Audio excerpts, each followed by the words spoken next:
Sanibonani guys, igama ngiqobile niphathela amazwi la eNimbanga mhla ka-15 July. Uzethu-ke ucishe waqolekela kusofa emva kokubona uLandle eSezondo Technologies. Umane wahefuzela ugirl, waphefumulela phezulu, wonke umuntu wamngunga. Umane nje wathi mawethu phuthumisana amanzi. uLandle ngokukhulu ukuphapha kwawuyena oletha amanzi. Umane nje wangafuna ukwathatha uZethu ebone letho uLandle, umawethu wasekuwuyena owamukezelayo. Waphuza ugirl. uMr Zondo waqhamuka esethi kwenzakalani la? Umane wathi uZethu akho lutho, ukuthi nje bengazi ukuthi usephumile ejele uLwandle. Wathi umawethu hayi cha, akuphumile nje ejele kuphela kodwa usebenza le ekhaya. Ha! Waphefumula kakhulu kuZethu. Wathi kwathi uright? Wathi yebo ngiright. Wathi uyasondela uLwandle uzama ukumthinta. Ungangithinti wena, ungangithinti. Hayibo. Wamane wathi Mr Zondo, ayi Zethu ngicela bandla uze ngala e-ofisini sidinga ukukhuluma. Nangampela wahamba uZethu. Thema efika khona wacacisa-ke uSydney ukuthi Zethu, uLwandle uyazi nawe indodana yami. Emva kokuthi aphume ejele akukhona noyedwa umuntu obengafuni ukuthi amqashe. Ngakho-ke mina njengoba ngivulele inkampani enkulu kangaka benge ngize ngibuke indodana yami isokola ngingayinikeza ithuba lokuthi isebenze. So ungayithathi lento personal. Wamane wathi uZethu angisa-understand uthi angingayithathi lento personal kodwa wena okwazile ukumqasha uLwandle uthi indodana yakho isi-personal lento already mos. Wathi yeah, you are right, but-ke manje into ekumele uyidecide ukuthi ungakwazi ukusebenzisana phansi kophahla lodwa naye noma-ke uhambe. So it's your call. Uma ukuthi uyahluleka ukusebenza eduze kwakhe then-ke you are free to go. Wabona-ke uZethu ukuthi hayi kushuthi kahle kahle vele le ingomndeni.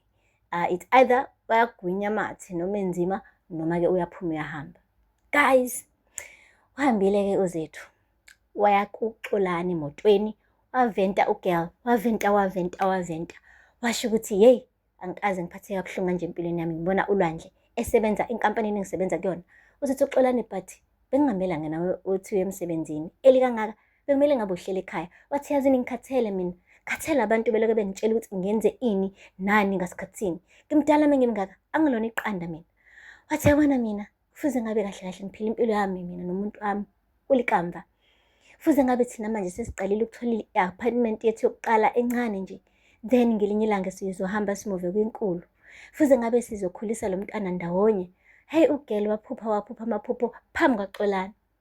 uXolani wazibona ukuthi cha, uchitha isikhathi sakhe ngokuthi ahlale noZethu ebesaphupha ngolikamva.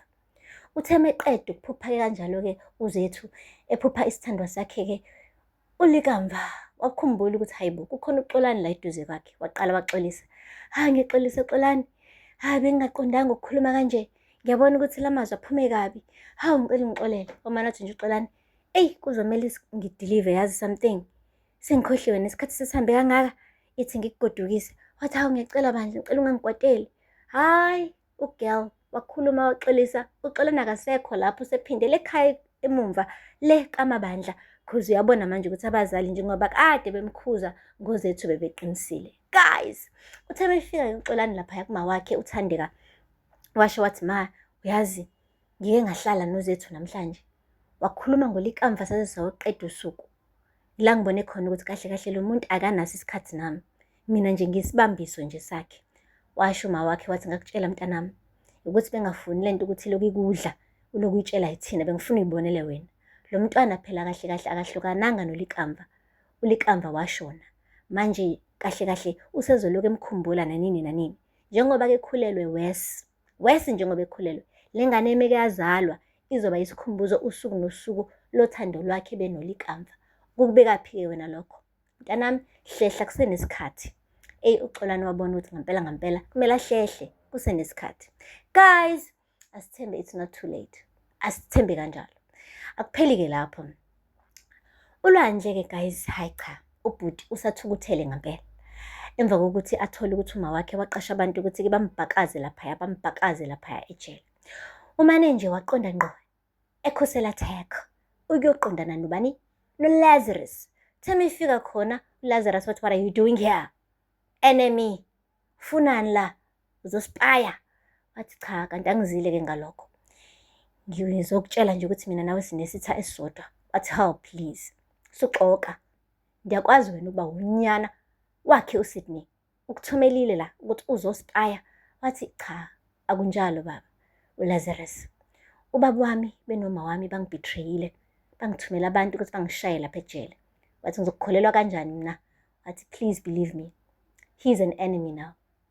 Ngifuna wazi ukuthi uZondo wenze yonke into anayo ngobuxoki nangamanga, ukuntshontshela amaklayenti amaningi kabi. Afribank, Jozi, Power, singaphinde futhi siyishiye eceleni iCapital Bank. Isikhathi sokuthi uyiphiniselele kuyena and use me because mina nginayo yonke inside information yalaphaya.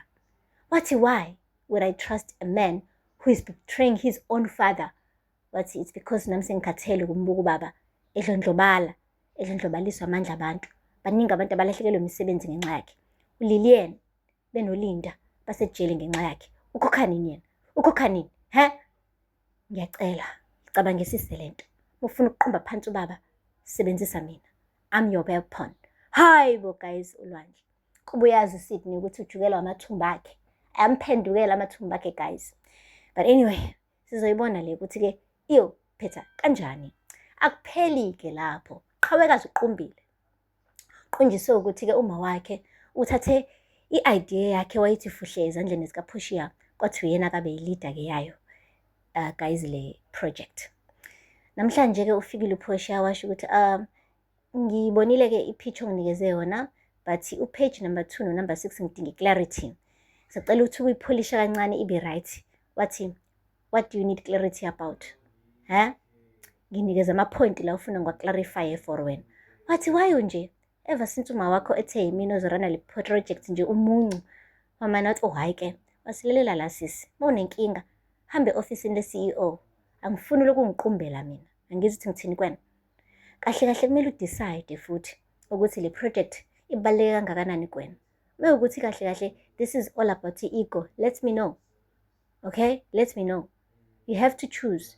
It's either uchoose i-ego yakho noma uchoose ukuba sisebenze la kule project. What is it gonna be? Njengamanje ngiyahamba ke ngiyokwenza i-coffee. Mengibuya ngicela ubuse udecide sisi ngoba ngeke ngikwazi ukusebenza nawe mina nje. Qhawekazi guys. Wanyanya. Lapho ke uzoleka ushilo kuLazarus ukuthi yes, Qhawekazi is brilliant. But we don't need brilliance here. We need experience.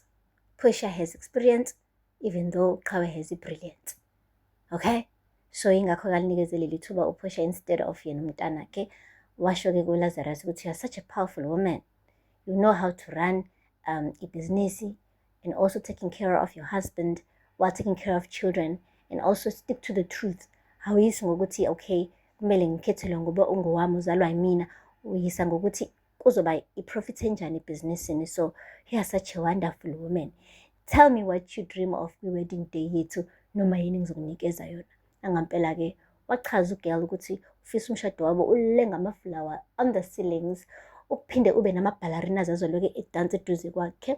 Wathi ufuna kube nama-lights everywhere, kube ngisho namakhandlela ashayinayo. That was her childhood wedding dream. So Lazarus is going to make it a reality because she is a woman of his dreams too. Guys, apphela lapho kamazwibela namhlanje. Ningakhohlwa ukusubscribe and like and comment. Until next time, bye. Sanibonani guys, igama ngiqhubile niphathela amazwibela eInimba ngomhla ka 15 July.